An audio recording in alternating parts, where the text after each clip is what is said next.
What a wholesome backdrop. And if I sit a bit lower, I have a hat. Okay, so thank you guys for the questions. I've got a few of them very poorly written here. So let's see how we go and enjoy the hat. So passions besides fitness. Not many, but there are a few. Firstly, if you guys follow me on Instagram, you'd probably notice I do enjoy going to cafes. So one thing I do love whilst traveling is trying different cafes. Most days I would try a different cafe. It gets me to do a few things. So firstly, it kind of gets me to explore a new area of a city. At the moment my arthritis is pretty bad, but when my arthritis is good, I get some steps in, so I kind of catch public transport / walk there, depending how far it is, or do both. When I'm at the area, I generally try and explore the area, find some new shops, find some new streets, or some new little shrines or temples. Even though I'm not a religious or spiritual person, I really do love the architecture of these places. So it's kind of a nice way to fill in the day and kind of going to different pockets of areas that I wouldn't usually visit. So cafes is definitely one of them. Another thing that really interests me is checking out galleries and museums.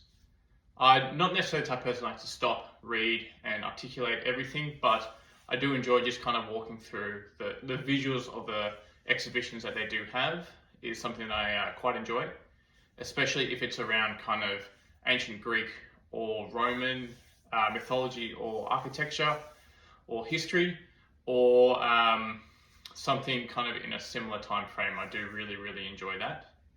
Another passion of mine is fragrances.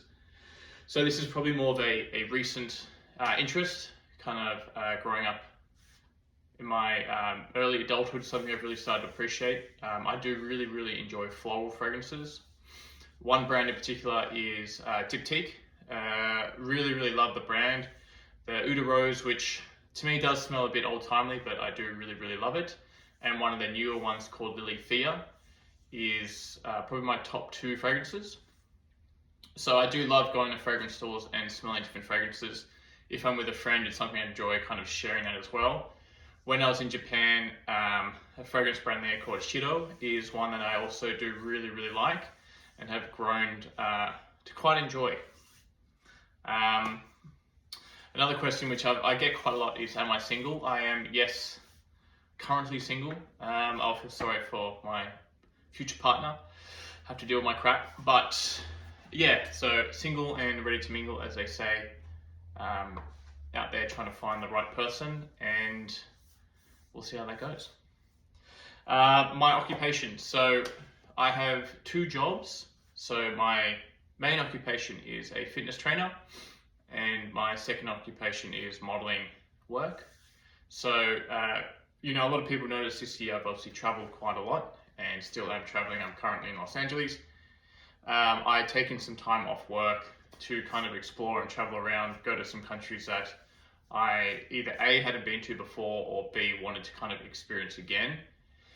With this passion, it kind of leads on to another question which someone asked is, why do I live in Tokyo, or do I live in Tokyo? So I don't live in Tokyo. It is definitely a strong consideration for me next year. And the reasons being is a few. So one, it's the yen is cheaper than the Australian dollar, so the cost of living for me, I've found is lower. 2, I really do love the quality of life there as well, considering the cost of living is lower. Really efficient public transport, if I can talk properly. The food is amazing. I love the people there. I find everyone extremely friendly and helpful. I had been learning Japanese, so obviously over time it's nice for me to practice that and really immerse myself within Japan. The nature there is probably the most beautiful I have personally ever experienced, so it's a really big passion of mine. As I said before, kind of exploring and walking around. If there's some parklands that are involved in that, it's a great big deal of joy to me. And the cafe scene in Japan, I've noticed especially in Tokyo, is really booming and seems quite popular. So it's something that I really enjoyed doing, especially when I was in countries like Japan, as I mentioned before, also going to new cafes and new areas. I found whenever I was in Japan, there was always a new area with a new cafe, always different temples and shrines that I could kind of walk around and visit. And I was fortunate enough to make some good friends in Japan on my travels, like I have in many other countries, such as being here in LA, staying with my friend. Unlucky for him. Do I still think coffee in Australia is the best? That's a tough one. I would probably still say I've had my best coffee in Australia. There's a cafe in Darlinghurst in Sydney called Pina, P-I-N-A, where I was with two people, and as soon as I had gotten myself a latte and taken a sip, I ordered another one, like within one sip. And it's very rare I do that, but I'm the type of person, if I like something, I can have like 10,000 amounts of it. So within, I think, half an hour, I had 4 coffees. Wasn't the best on my debit card, but for the soul, it was very nurturing. So that's probably been my favorite cafe in terms of that initial reaction to like want more of it. I did have a really, really good coffee today, actually, from a cafe called Idyllic in Los Angeles. Their oat latte was incredible. Another cafe here called Camel Coffee, which I believe is a South Korean franchise, I thought was really, really good as well. Probably one of the best coffees that I still have had would be in Tokyo, in Meguro City, called Onibus Coffee. That's still very much up there. So that's a hard one to answer. I think cafes in Sydney, from my experience at least, the coffee is great. Obviously the food they generally also serve is fantastic, but there's that missing piece of not having that kind of unique aesthetic, or the cafe itself really trying to focus on the aesthetic of the cafe being part of the experience. Again, this is just from my previous experiences. Whereas I find, especially traveling around Korea, Japan, and Thailand, probably the 3 places where I've really noticed it, a lot of cafes there, especially in Korea, really try and bring a uniqueness to their own cafe. They're really about more, I think, the immersive experience and architecture of the cafe being a quality of it, and not just the coffee. I do also try not to go to many chain cafes and more individual cafes because of this reason as well. I think potentially that chain cafes, less people may be more passionate about coffee itself, and you might just be more treated as a number, whereas in an individual cafe, you're kind of there for the passion of coffee. You want to be hired and working with coffee, and you want to create something new and unique because that's your own brand. Or you're hiring someone, and that's kind of the purpose why you're hiring them, because you want to express your own brand and for them to really bring that forward. I could be totally wrong for anyone that works in the cafe scene. I would love for you to comment below and let me know. Tell me I'm either correcto or a dead piece of shit. Would love to hear your thoughts there. But yeah, so best coffee in Sydney is a hard one. If you're looking at it from a multitude of reasons, purely the coffee taste, Sydney, I would say yes. Close second would probably be Onibus Coffee in Tokyo. Third, Korea. Fourth, even though I did have an exceptional coffee today, probably still LA. From a whole immersive experience, I'd probably say South Korea's been the best coffee I've had. Putting the architecture aesthetic of the cafe and the coffee together. Yeah, so I hope that kind of answers that. It's a bit of a long answer there to that question. And what I like to do outside of Australia. So I've mentioned this before, my routine is pretty similar. I am someone who generally sticks to a lot of things routine-wise as I'm traveling. I don't really change up a lot. So day to day, my general routine is wake up, I go to the gym, from the gym, come back, get ready.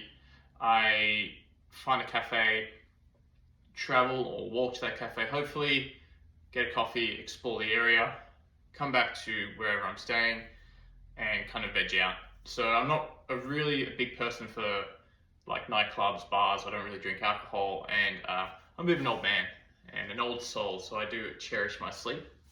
Especially, I think having arthritic issues, for me, recovery and sleep is really important, especially if I'm quite active during the day.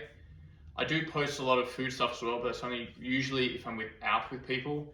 If I'm by myself, I don't really eat out. One, trying to budget more because I enjoy the experience and cost of going to cafes, and that does add up. So for me, it's kind of a way up. I can't do both financially, so for me, cafes is more important if I'm by myself. So I'll spend the money there, and I'll save money shopping in a supermarket or something more budget friendly and eating in my accommodation. But there is still a thing if I'm with people and they want to go out and socialize, then yes, we'll go to a restaurant being an option. What I also try and do, as I was saying before, is finding parks and kind of nature areas, whether it's a national park, just a general park, or like a path or trail or somewhere along a river, and walking along there is something I find quite enjoyable and peaceful. And that's kind of it. As I said, my day is very, very similar. So I wake up, gym, cafe, explore the area. If my knees are okay, then go find a park or some form of nature and enjoy that. And within that, the joy of social media, apart from being able to bring you guys photos and videos, is also I can talk to friends and family wherever I are. So there's a group of people that I kind of try and contact every day, regardless of where I am or the time zone different. The beauty is that even though we're in different time zones, they can respond to a text message, or I can respond to a text message whenever. And it's kind of sitting there waiting rather than a missed call or a letter that might take months. So, like my parents, people I try and contact daily. My friend I'm staying with here, I try and contact him, at least every second or third day, as annoying as that might be for him. And through Instagram messages, I have a group of friends I'm kind of in contact with essentially 2-3 times a week. And that's kind of all I got for you. I hope this is the answers you're looking for.